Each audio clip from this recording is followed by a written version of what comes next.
Bonsoir à toutes et à toutes et bienvenue dans ce nouvel épisode d'un 2, 3 BD chez les libraires avec JLM Assurance. Alors, comme depuis la rentrée, je vous l'annonce tout de suite, les 3 albums coup de cœur sont à gagner. Il suffira d'envoyer un mail à notre libraire qu'on va retrouver, un libraire que j'adore, qui est Jérôme Briot de la Planète Dessin à Paris, rue de Littré. Salut Jérôme, comment vas-tu? Salut. On va très bien, puis nous aussi, on t'adore, hein, évidemment. Oh, c'est un plaisir. Alors, 3 albums coup de cœur, quel est ton premier coup de cœur?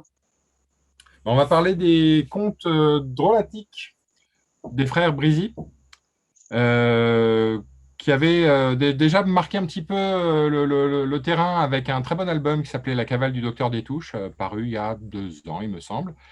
Alors ici, changement radical de style.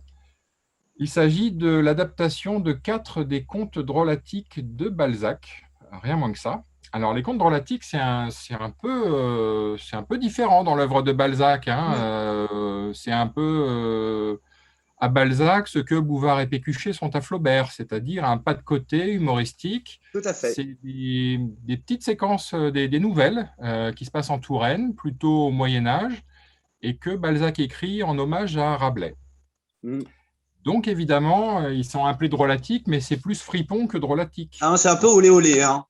Voilà, c'est clairement grivois et c'est magnifique. Tu mettras des belles images sur cette séquence. Ah bah bien Pour le... sûr. Et voilà, et donc 4 d'entre eux. Alors, c'est un petit peu moral à la fin, mais c'est un petit peu licencieux aussi. Donc, voilà. Et c'est un grand plaisir. Et les auteurs ont réussi à faire le lien entre les différentes séquences en introduisant le personnage d'Honoré de Balzac, livré à son quotidien, à sa gouvernante, à son huissier, à des gens qui ne comprennent pas son travail, etc. Et lui s'en fiche radicalement et il nous raconte ses histoires. C'est hyper bien, c'est très très plaisant à lire. Ouais, et puis le dessin est généreux, là, il est très beau, leur Oui, dessin. oui, oui, vraiment, Mm. vraiment, c'est top. Alors, pour gagner l'album, il faut t'envoyer un petit mail. Tu nous rappelles l'adresse mail? Alors, la planète dessin, comme un dessin au singulier, @canalbd.net. Alors, bien sûr, il y a une question. On Ah, va il y a pas une envoyer un question. mail comme ça. Alors, je viens de parler de La cavale du docteur Détouche, qui était le précédent album des auteurs, mais qui donc est ce docteur Détouche et sous quel nom littéraire est-il mieux connu? Oh, ça, c'est quand même facile, hein. Un Donc, petit il peu facile, suffit. on commence progressivement. Oui, on commence. Tu as raison, tout à fait. Donc, il suffit de t'envoyer un mail à laplanètedessin@canalbd.net et puis tu vas organiser un petit tirage au sort parmi tous les mails que tu vas recevoir avec la bonne réponse qui est très facile. Et Exactement. les gagnants peuvent venir récupérer l'album à partir de samedi, rue de Littré. Voilà. Voilà, super. Allez, deuxième coup de cœur, Jérôme. Alors, deuxième coup de cœur, c'est un livre que je ne vais pas présenter parce que je ne l'ai pas physiquement ici, mais là aussi, la magie du montage va faire qu'il va apparaître. Regardez, ah, magnifique. Tac, le voilà. Et il s'agit de Fatih, le premier roi d'Hollywood, un livre paru chez Futuropolis qui vous raconte l'histoire de Roscoe Arbuckle. Alors, Roscoe Arbuckle, pas forcément très très connu chez nous. Or, il s'agit du tout premier acteur à avoir signé un contrat d'1 million de dollars avec la MGM par an, 1 million de dollars par an, hein. Donc, il agissait dans les années 30, il faisait des comédies plutôt légères et c'était une vraie star. C'était un ami de Charlie Chaplin. D'ailleurs, c'est lui qui prête à Charlie Chaplin son propre pantalon, donc évidemment démesuré pour Charlot. Et ce vêtement va inspirer à Chaplin son personnage du vagabond, le Trump. Et puis, c'est aussi l'ami intime de Buster Keaton, qui sera d'abord son gagman avant de devenir cinéaste. Mais la carrière de Fatih, Roscoe Arbuckle, se brise littéralement parce que en pleine prohibition, il organise une grande beuverie sur 3 jours avec plein de copains et plein de filles. Et une des jeunes femmes présentes se plaint de douleurs au ventre à un moment et elle s'isole et puis ça va pas bien. Et puis 2 jours plus tard, cette jeune femme meurt euh, et une autre des convives accuse Fatih d'avoir violé et tué cette jeune femme. Un procès retentissant va avoir lieu, qui est très bien raconté dans l'album. Et sa carrière se brise à ce moment-là. Il ne s'en relèvera jamais alors qu'il serait innocenté. Hein. Donc voilà, c'est vraiment… Ouais, c'est une histoire terrible. Hein.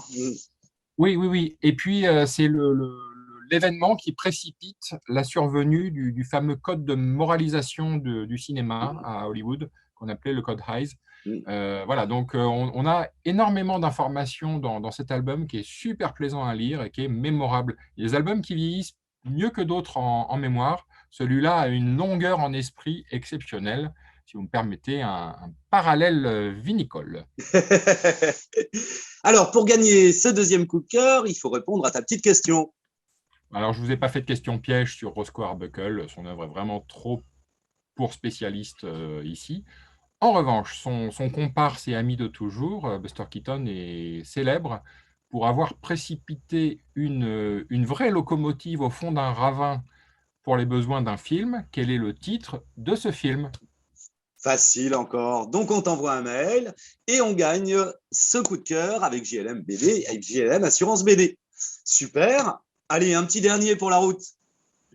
Alors, un dernier et œuvre qui me semble absolument majeure, immense surprise de la rentrée. Or, il s'agit du tout premier livre d'une jeune autrice, Léa Mourawiecz, si on le prononce à la polonaise, ou Murawiec, peut-être, si on le prononce à la française, qui publie chez 2024 Le Grand Vide. Alors, Le Grand Vide, c'est un récit de science-fiction, mais ultra contemporain. Nous sommes dans un monde où c'est comme si les contraintes des réseaux sociaux intervenaient au niveau individuel. Alors dans ce monde, par exemple, toutes les publicités pour des marques sont remplacées par des publicités pour des noms d'individus, car pour chacun, il est indispensable d'assurer sa présence. Et la présence, c'est le fait que d'autres gens connaissent votre nom. Celui qui n'a pas de présence finit par mourir. Et les personnes qui sont omniprésentes d'une certaine manière, celles qui ont vraiment une énorme notoriété, elles cessent de vieillir et deviennent immortelles. C'est très très bien traité, c'est malin comme c'est pas possible. Et alors au niveau graphique, Léa utilise un trait que je qualifierais d'assez élastique, qui n'est pas immédiatement séduisant quand on feuillette le livre, mais tous les choix qu'elle fait sont pertinents quand on est dans une lecture. Alors, par exemple, quand un personnage quitte la pièce, s'il est énervé, ses jambes peuvent faire 3,5 mètres de long. Ah ouais. Ça donne une dynamique très, très, très forte à chaque dessin parce que les émotions sont amplifiées par les déformations qu'elle applique au corps. Donc, c'est vraiment une représentation émotionnelle des mouvements plus qu'une représentation anatomique. Anatomique, oui.